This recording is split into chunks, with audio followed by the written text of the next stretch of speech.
बिस्मिल्लाहिर्रहमानिर्रहीम।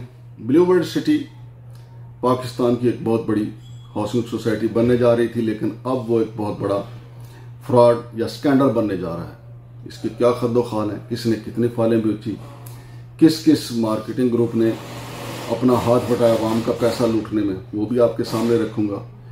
और फिर ये तो आपने सुना होगा कि गाने वाले कहते हैं कि आंटी पुलिस बुला लेगी, लेकिन इनके जो मालिक हैं जनाब साद नज़ीर साहब, वो कहते हैं मैं फौज बुला लूंगा। जब उन्होंने मुझे ये धमकी दी थी उस वक्त मुझे ये खुशी भी हुई थी कि चले मेरा छोटा ही सी यूट्यूब चैनल इतना तो कामयाब हुआ कि इतनी बड़ी हाउसिंग सोसाइटी का मालिक और एक टीवी चैनल का मालिक मुझे धमकी देता है कि मैं आपके खिलाफ फौज बुला लूंगा और आपको मुल्क छोड़ने पर मजबूर कर दूंगा। लेकिन जनाब साद नज़ीर साहब की एक बात तो उन्होंने कहा कि आपको मुल्क छोड़ने पर मजबूर कर दूंगा, वो मैं आखिर में बताऊंगा कि बड़े करने वाले बुजुर्ग हैं वैसे साद नज़ीर साहब। उनकी एक बात तो सच साबित हुई, वो भी आपके साथ शेयर करूंगा। लेकिन ये लगातार तीसरा छापा है। अगर जनाब साद नज़ीर या नदीम इजाज जो अब MPA भी हैं, अगर वो इतने ही असर रसूख वाले होते या इतने ही उनके जर्नैलों के साथ ताल्लुकात होते तो फिर ये छापे क्यों आए रोज पड़ते। अगर इतने ही उधर मुरासम होते तो फिर FBR वाले और रेंजर वाले रोज तो ना आते जाते, वहां तो वो रोज ही छापे पड़ रहे हैं। तो साद नज़ीर साहब आपके लिए लम्हा फिक्रिया है। और ब्लू वर्ल्ड सिटी वो है जी जो PIA खरीदने लगी थी। PIA के बाद फिर उसने कुछ MOU भी साइन किए हैं। PIA में भी सब कुछ खुल के सामने आ गया कि भाई ये तो सिर्फ और सिर्फ झूठ है। 10 अरब रुपए की बोली लगाई और 10 अरब रुपए भी उन्होंने कहा कि हम आपको फाइलें देंगे, यानी जिस तरह आवाम को चूना लगाया इसी तरह सरकारी इदारे को चूना लगाएंगे।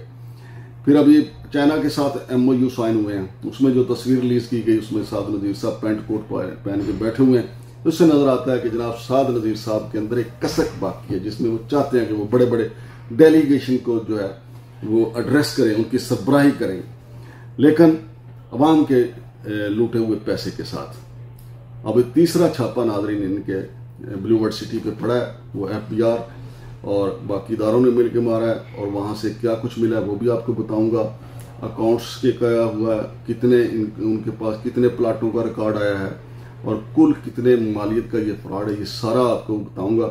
तो मेरे साथ जुड़े रहिएगा, हमारा चैनल भी सब्सक्राइब करें ताकि हम ऐसे चेहरों को बेनकाब करते रहें। तो ये ब्लू वर्ल्ड सिटी एक कहानी है जी जो मैं आपको सुनाने जा रहा हूँ पाकिस्तान की रियल एस्टेट की, जहाँ पे लोग अपने घर की जो छत का ख्वाब देखते हैं। पाकिस्तान की रियल एस्टेट मार्केट तवील अरसे से अवाम के एतमाद और ख्वाबों पर खड़ी है। बैरून मुल्क मुकीम पाकिस्तानी हो या मुल्क के अंदर मेहनत कश तबका, सब ने अपनी जिंदगी की जमा पूंजी एक बेहतर मुस्तकबिल के ख्वाब के साथ प्रॉपर्टी स्कीमों में लगा दी। लेकिन इन्हीं ख्वाबों को तोड़ने वाली एक ऐसी कहानी सामने आई है जिसे माहिरीन पाकिस्तान की तारीख का सबसे बड़ा मालियाती स्कैंडल करार दे रहे हैं, और इसका नाम है ब्लू वर्ल्ड सिटी। हकायक जब आपके सामने आएंगे तो आपका सर भी घूम के रह जाएगा और आपको इस हकीकत का पता चलेगा कि खोखे से खरबों रुपए तक का सफर करने वालों ने अवाम के कितने खरब रुपए लूटे हैं। ब्लू वर्ल्ड सिटी के बानियों की कहानी इंतहाई हैरानकुन है। नईम इजाज और नदीम इजाज के दोनों भाई माजी में वेल्डिंग का काम करते थे और एक छोटे से चाय के खोखे के मालिक थे, जहां वो चाय के साथ समोसे और पकौड़े भी फरोख्त करते थे। तो नाजरीन, चाय या समोसे फरोख्त करना कोई जुर्म नहीं है, छोटे काम से बड़े काम की तरफ जाना कोई जुर्म नहीं है, लेकिन अवाम का पैसा लूटना बहुत बड़ा जुर्म है। हमारे पड़ोसी मुल्क में नरेंद्र मोदी चाय फरोख्त करते करते वहां के वजीर आजम बन गए, और लेकिन अभी तक उन्होंने अपना कोई हाउसिंग प्रोजेक्ट नहीं शुरू किया और अभी तक कोई बड़ा फ्रॉड जो है उनके नाम के साथ नहीं आया। सिर्फ ये कि वो मुस्लिम कशी पे, मुसलमानों को मारने पे, मुसलमानों के खात्मे पे यकीन रखते हैं, लेकिन कोई बड़ा फ्रॉड जो है उनके खाते में नहीं लिखा गया। अलबत्ता इधर अगर आप देखें तो चाय के साथ समोसे बेचने वाले और वेल्डिंग का काम करने वाले जो हैं उन्होंने खरबपति तो वो हो गए, लेकिन अवाम का पैसा लूट के। फिर नाजरीन आगे चलते हैं जी। साद नज़ीर जो इसके असल मेन कैरेक्टर हैं, साद नज़ीर पेशे के एतबार से एक आर्किटेक्ट थे और एक प्रिंटिंग प्रेस चलाया करते थे। यही प्रेस बाद में ब्लू वर्ल्ड सिटी की फाइल छापने के लिए इस्तेमाल की गई और आज भी ये प्रेस दिन रात लाखों की फाइल्स छाप रहा है। ये पस मंजर रखने वाले अफराद देखते ही देखते अरबपति बन गए और इस तेज रफ्तार तरक्की के पीछे अवाम की मेहनत से कमाई हुई दौलत थी। तो नाज़रीन, आपको ये भी पता होना चाहिए, आप यूट्यूब पे देखते हैं, फेसबुक पे देखते हैं, जनाब साद नज़ीर साहब का ख्याल, आइडिया, विजन ये है कि खिलाफत का निज़ाम नाफिज किया जाए। वो कहते हैं कि खिलाफत हक है, हम भी कहते हैं, लेकिन ऐसी खिलाफत का क्या करना जिसपे जो अवाम के खून पसीने की कमाई के ऊपर कैम की जाए। आप मुसलमानों की तारीख देख लें, मुसलमानों के जितने हीरोज आए, जितने खलीफा आए, उन्होंने जंगजू थे, उन्होंने कई मुल्क फतह किए, फिर जब मुल्क फतह किए, खिलाफत कायम हुई, तो उन्होंने रियासत के हिस्से से लोगों को छत की सहूलत दी, तालीम की सहूलत दी और फिर रोटी कपड़े और मकान की सहूलत दी। लेकिन ये पहला विजन है साद नज़ीर साहब का, जो कहते हैं कि मैं खिलाफत कायम करना चाहता हूँ लेकिन अवाम का पैसा लूट के। तो ये मेरा नहीं ख्याल, इसमें बरकत हो ही नहीं सकती।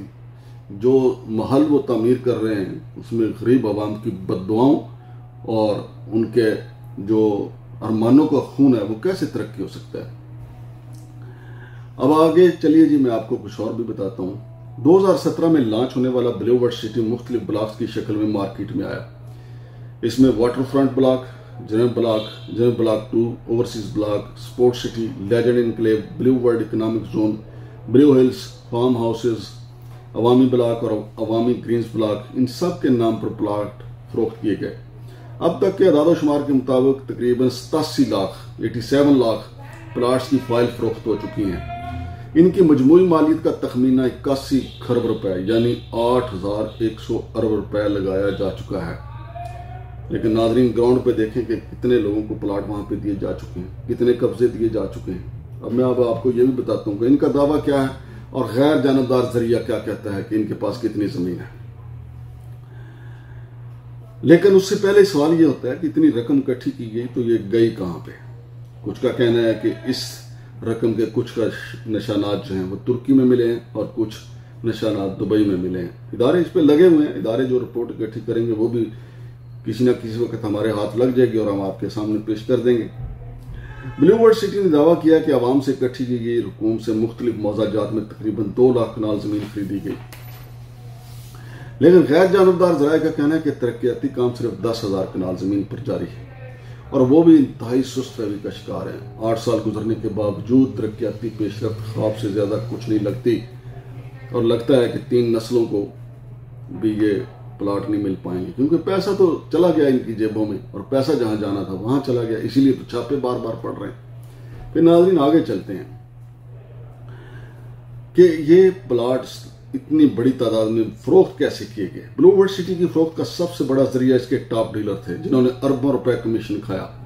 नंबर 1 पे है जी स्काई मार्केटिंग वाले, उन्होंने 2 लाख से ज्यादा फाइल्स फरोख्त की और इसके मालिक थे मलिक उस्मान आलम बरादरान। दूसरे नंबर पे है डील एंड डील्स वाले, इन्होंने 1,93,000 फाइल जो है मार्केट में फरोख्त की और मालिक है इनके दाने अल निसार। फिर गोंदल ग्रुप ने 1,57,000 फाइल जो है फाइल्स फरोख्त की। अल सादात रियल एस्टेट ग्रुप ने 1,40,000 से ज्यादा फाइल जो है लोगों के हाथों में थमाई। इसके बानी है सैयद सदात शाह। इसके अलावा नाजरीन जो दीगर इनके प्रॉपर्टी डीलर हैं, एवरेज कहा जाता है कि छोटे प्रॉपर्टी जिनका तल्लुक रावलपिंडी, इस्लामाबाद, लाहौर, पेशावर, कोयटा और कराची से, उन्होंने 5,000 जो है औसतन फाइलें फरोख्त की और इनकी तादाद भी तकरीबन 5,000 बताई जा रही है। तो ये एक वसी नेटवर्क है जिसके जरिए साद नज़ीर, नदीम एजाज और नईम एजाज ने पैसा इकट्ठा किया और इनके खिलाफ दहशतगर्दी और मुख्तलिफ दफात के तहत पर्चे भी होते रहे। लेकिन इसमें भी साद नज़ीर साहब ने एक फर्क रखा हुआ है कि पर्चे के लिए नदीम एजाज और नईम एजाज का नाम होता है, मलाई और खीर के लिए उन्होंने अपने आप को खुद को पेश रखा हुआ है। फाइल्स की फरोख्त से हासिल होने वाली रकूम तरक्याती कामों में इस्तेमाल होनी चाहिए थी, लेकिन वो ज़्यादाती जायदादों, असासों और मीडिया प्रोजेक्ट्स पर खर्च हुई। इन्हीं रकूम से सुनो टीवी के नाम से एक मीडिया चैनल शुरू किया गया जहां आवाम के पैसों को असर और सूख बढ़ाने के लिए इस्तेमाल किया जा रहा है। ये मीडिया प्लेटफॉर्म दरअसल ब्लूवर्ड सिटी ने अपने लिए एक ढाल बनाया ताकि इनके खिलाफ कोई कार्रवाई ना हो सके और इसकी उन्होंने भरपूर कोशिश भी की। लेकिन मेरा ख्याल है कि ये ढाल उनके काम नहीं आ सकी, क्योंकि अगर ये ढाल काम आती तो ये इतने छापे उनके ऊपर ना पड़ते। और वैसे भी उनका जो दावा है कि मैं फौज को बुला लूंगा और आपको मुल्क छोड़ने पर मजबूर कर दूंगा, तो फिर अगर ऐसा होता तो फिर छापे क्यों पड़ते। ये तो साद नज़ीर साहब आपके सोचने का काम है, आप जरूर इस पर गौर व करें। तो वैसे भी इनके अंदरूनी इख्तलाफात इतने शिद्दत अख्तियार कर चुके हैं कि किसी वक्त भी एक पंडोरा बॉक्स खुल जाएगा। पंडोरा बॉक्स तो वैसे जो रिकॉर्ड ले गए हैं यहाँ से भी खुलेगा, लेकिन इनके आपस में झगड़े भी होंगे। और अब ये सोच नदीम इजाज और नईम इजाज में भी पुख्ता होने लगी है कि FIRs के लिए हमें रखा हुआ है। बिल्कुल पंजाबी में जैसे कहते हैं कि खाण पीण नूं बांदरी ते डंडे खाण नूं रिछ, यानी बांदरी जो है वो खुद सारा खा जाती है और डंडे रिछ को पड़ते हैं। और ये भी मेरे ज़राए का कहना है कि नईम इजाज और नदीम इजाज के दुबई में भी कुछ ऐसे मामलात हैं कि कुछ काफ़ी लोगों का लेन देन उनके साथ सामने आ रहा है, और कुछ लोग मोहतरमा मरियम नवाज से भी रुजू किए हुए हैं, उनको दरख्वास्तें लिख रहे हैं कि जनाब हमारे साथ हाथ किया गया यहाँ पे। और मेरे ज़राए का कहना है कि जी ब्लू वर्ड सिटी पे छापा मारा गया और उनके अकाउंट्स जो हैं वो मुंजमद कर दिए गए। तो नाज़रीन, ये है एक खौफनाक सूरत हाल। तो मैंने आपको शुरू में कहा था कि जनाब साद नज़ीर साहब बड़े करने वाले, उन्होंने मुझे कहा कि अगर आप हमारे खिलाफ प्रोग्राम करने से बाज ना आए तो मैं आर्मी के हवाले आपका केस कर दूंगा और आपका मुल्क छोड़ने पर मजबूर कर दूंगा। और मैं इस वक्त अमेरिका में हूँ, लेकिन ऐसा नहीं है कि अमेरिका में मैं साद नज़ीर के डर से कोई मुल्क छोड़ के आया हूँ। कुछ दिनों बाद वापस चले जाऊँगा, लेकिन उससे मेरे वापस जाने तक अल्हम्दुलिल्लाह इदारे जो हैं वो काफ़ी हद तक रिकॉर्ड इकट्ठा कर चुके होंगे ब्लू वर्ड सिटी की लूट मार के हवाले से। और मुझे उम्मीद है कि इस दौरान जो इनका आपसी के झगड़े हैं, जो आपसी में जो तकसीम के झगड़े हैं, वो भी शिद्दत अख्तियार कर चुके होंगे। जैसा कि मैंने आपको बताया कि इन्होंने इमरान खान का नाम भी भरपूर तरीके से इस्तेमाल किया, इन्होंने नवाज शरीफ साहब का नाम भी इस्तेमाल भरपूर तरीके से किया। मियाँ नवाज शरीफ साहब से तो सूबाई असम्बली की टिकट ही ले उड़े, और मियाँ नवाज शरीफ के लिए इन्होंने तय किया था कि हेलीकॉप्टरों के ज़रिए उनके ऊपर फूल निछावर किए जाएंगे, लेकिन मियाँ नवाज शरीफ ने उसको मना कर दिया था। और अब मोटरवे पे इन्होंने जनाब फील्ड मार्शल आसिम मुनीर साहब के साथ बड़ी बड़ी तस्वीरें लगाई हैं, लोगों का तासर देते हैं कि हम एस्टेब्लिशमेंट के बिल्कुल साथ हैं, जर्नैल हमारी सरपरस्ती कर रहे हैं। मुझे तो खुद इन्होंने कहा कि जी जर्नैल हमारी सरपरस्ती कर रहे हैं। ऐसा नहीं है, ये पाकिस्तान की हॉस्टल सोसाइटियों का एक ट्रेंड है, एक नारा है कि वो रिटायर्ड जर्नैलों को अपने साथ मिला लेते हैं, जैसा रुडन इनकलेब ने किया। 2-3 जर्नैल उन्होंने भी हायर किए। तो ये रिटायर्ड जर्नैलों की खिदमत हासिल करके अवाम के अंदर ये तासर पैदा करते हैं कि जनाब अब तो सब कुछ हमारे साथ है। ऐसा नहीं है, ना पाक आर्मी ने ना हमारी इस्टेब्लिशमेंट ने इनको लूट मार का लाइसेंस दिया है, और इनका ये सारे का सारा झूठ आपके सामने खुल रहा है कि इदारे इनके पीछे लठ लेके इनके पीछे लगे हुए हैं। साद नज़ीर, नदीम इजाज, नईम इजाज अगर अपना मौक़िफ़ देना चाहें तो हम हाजिर हैं। हमने आपके सामने सारी बातें खोल के रख दी हैं। और ये मियाँ नवाज शरीफ साहब के साथ भी नहीं है। ज़रा इक़्तिदार की अगर कश्ती डामाडोल होगी तो सबसे पहले छलांग लगा के दूसरी तरफ जाने वाला ये ग्रुप होगा, या मुल्क छोड़ के भागने वाला ये ग्रुप होगा, क्योंकि पैसा तो बहुत इनके हाथ आ गया। और हमारे इदारों को भी चाहिए कि रजब भट्ट के खिलाफ कार्रवाई हुई है, पतलू के खिलाफ कार्रवाई हुई है, और कहीं और टिकटाकर जो हैं वो तख्ते मश्क हैं। ये जो दौलत लूट के अब मुबीदा सिटी वाले इनको जगह बेच गए, खनियाल होम्स वाले इनको जगह बेच गए, उनकी दौलत जो है मुसद्दका ज़राए बता रहे हैं कि सारी दुबई गई है। तो ये किसान केस हैं ये। उनके कुछ लोग वहां पे बैठे हुए मुबीदा वाले, खनियाल होम्स वाले, उनसे पूछें भाई आप किस खाते में दुबई लेके गए हैं आप। इन्होंने अगर रजब भट्ट ने, पतलू ने इन्होंने की है 2 नंबरी और इन्होंने जुआ ऐप्स चलाई हैं, तो ये तो उनसे बड़े फ्रॉडिये निकले हैं जिनका मैं जिक्र कर रहा हूँ। अब्दुल्ला सिटी वाले, अवलान सिटी वाले, अवाम की ज़मीनों पर दिन दिहाड़े सीने के जोर पे कब्जे किए गए। तो ये असल काम करने वाले हैं। तो ये काम अगर जनाब आसिम मुनीर साहब और हमारी हुकूमत मिलकर ये करे और इनको रेगुलराइज करे कि क्या आपने जो 87 लाख फाइलें जो बेची हैं, तो प्लाट कितने दिए हैं? आप कहते हैं कि 2 लाख ज़मीन, 2 लाख कनाल ज़मीन हमारे पास है। तो पटवारी भी सरकार के पास है, तहसीलदार भी सरकार के पास है, डीसी भी सरकार के पास है। चेक कर लें, उसमें तो आपके सामने अभी पिछले दिनों इनके खिलाफ जो है इतना जोरदार एहतजाजी मुजाहरा हुआ। जिन लोगों की अपनी जमीन है उनको भी अपने में कंसीडर करके कहते हैं जी 2 लाख जमीन कनाल हमारे पास जमीन है। ऐसा नहीं है। तो सच तो यह है नाज़रीन जो मैंने आपके सामने रखा।